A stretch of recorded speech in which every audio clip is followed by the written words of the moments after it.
Le message que j'ai envie de passer, c'est que j'ai envie que le sport, voilà, il s'adresse à tout le monde.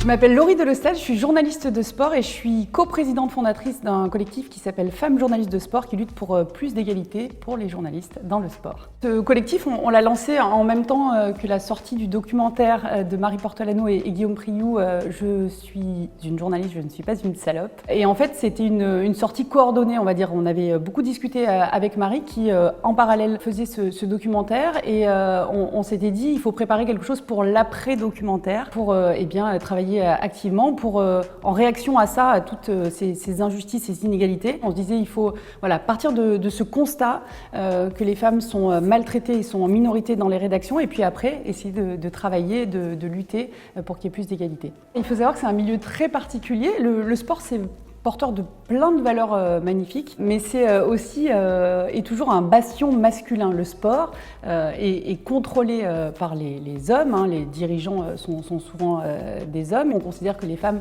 n'aiment pas le sport. Moi, je considère qu'on ne les autorise pas à aimer le sport. Et donc, en partant de ce milieu très masculin, forcément, c'est un milieu qui, du coup, est porteur de beaucoup de sexisme. Le plus classique, en fait, quand notamment une journaliste s'exprime dans le sport, c'est le célèbre « retourne à ta cuisine, va t'occuper de tes casseroles, va faire la vaisselle ». Ça paraît un petit peu cliché, évidemment, salé, mais c'est encore ce qu'on entend, c'est encore ce qu'on lit sur les réseaux sociaux quand on est experte dans le sport. On en est malheureusement encore là, aujourd'hui en 2022. Donc il y a plein de clichés à déconstruire. Le sport, pour moi, pour nous, ça appartient à tout le monde, en fait. On n'a pas besoin d'être des grands spécialistes pour apprécier le sport. Le sport, ça doit être du plaisir avant tout, le plaisir de regarder et de pratiquer le sport. Je suis très fière d'être la marraine de cette opération qui s'appelle Sensationnel, qui va viser à promouvoir le foot féminin amateur. C'est important parce qu'en fait, on parle beaucoup du football professionnel.